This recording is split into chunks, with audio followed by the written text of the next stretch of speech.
નમસ્કાર દર્શક મિત્રો, તાપી જિલ્લાના સમાચારોથી અવગત કરાવતું સમય ક્રાંતિ ન્યૂઝ બુલેટિનમાં વિગતવાર સમાચારો નિહાળો।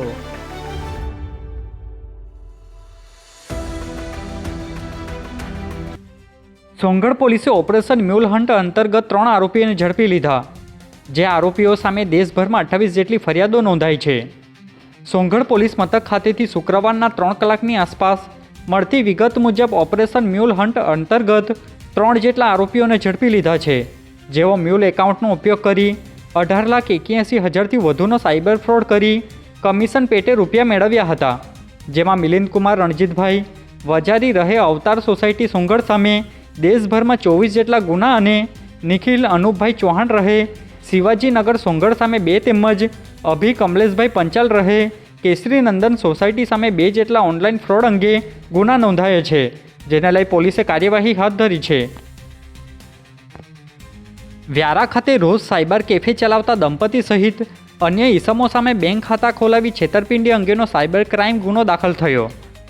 વ્યારા શહેરના સુરભી ટાવરમાં રોજ સાયબર કેફે ખાતે અલગ અલગ ઈસમો પાસે ડોક્યુમેન્ટ લઈ ખાતા ખોલાવી સાયબર ક્રાઇમ અંગેનો ગુનો વ્યારા પોલીસ મથક ખાતે નોંધાયો છે, જેમાં પોલીસે સલમાન ખાન પઠાણ, મુદ્દાસ્વામી બી પઠાણ, મિર્ઝા શાહીન બેગ અને મૂસા નામના ઈસમ વિરુદ્ધ બેંકોમાં અલગ અલગ વ્યક્તિઓના ખાતા ખોલાવી છેતરપિંડી કરવા અંગેનો ગુનો દાખલ કરી પોલીસે કાર્યવાહી હાથ ધરી છે।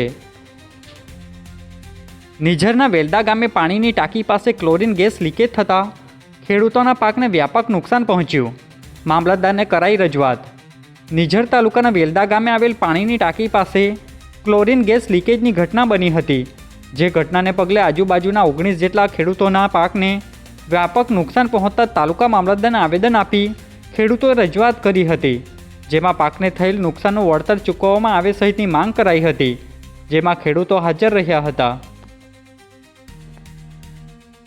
પાથરડા ગામે જમીન સાફ સફાઈ કરતી વખતે ફરિયાદીને નણંદ અને તેમના પુત્રો દ્વારા માર મારવામાં આવતા પોલીસ ફરિયાદ નોંધાઈ। તાપી જિલ્લાના પાથરડા ગામે આવેલ ફરિયાદીની જમીન સાફ સફાઈ કરતા હોય ત્યારે તેમની નણંદ રીનાબેન બિપિનભાઈ ગામિત અને તેમના 2 પુત્રો અંકુર અને જસ્ટિન દ્વારા આ અમારી જમીન છે, તું અહીંયા કેમ આવી કહી ફરિયાદી નીલમબેન ગામિતને માર મારી જાનથી મારી નાખવાની ધમકી આપતા પોલીસે નણંદ અને તેમના પુત્રો સામે ગુનો દાખલ કરી કાર્યવાહી હાથ ધરી છે। તાપી જિલ્લા સેવા સદનના હોલમાં રાજ્યના મંત્રીની હાજરીમાં સમીક્ષા બેઠક યોજાઈ।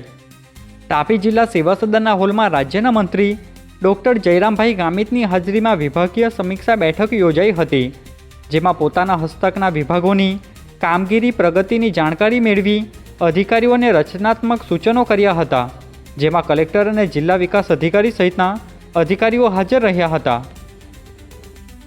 વ્યારા શહેરના બાબા સાહેબ આંબેડકર હોલ ખાતે જિલ્લા પોલીસ વડાની હાજરીમાં કાર્યક્રમ યોજાયો। વ્યારા શહેરમાં આવેલ બાબા સાહેબ આંબેડકર હોલમાં જિલ્લા પોલીસ વડા જસુભાઈ દેસાઈની હાજરીમાં નાગરિકોને તેમના નાણાકીય હક આપવા જાગૃતિ શિબિર યોજાઈ હતી, જેમાં નાણાકીય ક્ષેત્રમાં બિન દાવાવાળી સંપત્તિના ઝડપી નિવારણ માટે માર્ગદર્શિતા કરાયા હતા। આ કાર્યક્રમમાં બેંકના મેનેજર સહિત કર્મચારીઓ હાજર રહ્યા હતા। તાપી જિલ્લા ફૂડ સેફ્ટી વિભાગની વિશેષ ચકાસણી અભિયાન પ્રવાસન યાત્રાધામ વિસ્તારોમાં હાથ ધરાયું ચેકિંગ। તાપી જિલ્લા ફૂડ સેફ્ટી વિભાગના અધિકારી પાસેથી શુક્રવારના 11 કલાકની આસપાસ મળતી વિગત મુજબ મિની ગોવા સહિતના પ્રવાસન સ્થળો પર ચેકિંગ હાથ ધરાયું હતું, જેમાં 3 મહિનામાં કુલ 145 ખાદ્ય ચીજોના નમૂનાઓ લેવામાં આવ્યા હતા અને 51 નવા લાયસન્સ રજિસ્ટ્રેશન જારી કરી તમામ વેપારીઓને ફરજિયાત લાયસન્સ રાખવા અપીલ કરાઈ હતી। નિઝરના હરદુલી ગામે ખૂનના ગુનાની જૂની અદાવત રાખી ફરિયાદી ઉપર દાતરડા વડે હુમલો કરતા પોલીસે ગુનો દાખલ કર્યો। નિઝર પોલીસ મથક ખાતેથી શુક્રવારના 5 કલાકની આસપાસ મળતી વિગત મુજબ હરદુલી ગામના મંદિર ફળિયામાં રહેતા ફરિયાદી કૃષ્ણાભાઈ વડવીના આરોપી શરદ વડવીએ ખૂનના ગુનાની જૂની અદાવત રાખી ફરિયાદીના માથાના ભાગે દાતરડાના ઘા ઝીકી ઈજાઓ પહોંચાડી હતી, જે બનાવને પગલે પોલીસે ઘા ઝીકનાર ઇસમ સામે ગુનો નોંધી કાયદેસરની કાર્યવાહી હાથ ધરી છે। આજે બુલેટિનમાં બસ આટલું જ અને સમય ક્રાંતિ ન્યૂઝ ચેનલને લાઇક, શેર, કોમેન્ટ્સ અને સબસ્ક્રાઇબ અવશ્ય કરી લેશો, જેથી કરી તમને તાપી જિલ્લાના સમાચારોની અપડેટ મળતી રહે અને મને રજા આપશો। આભાર। જય હિન્દ, જય ભારત।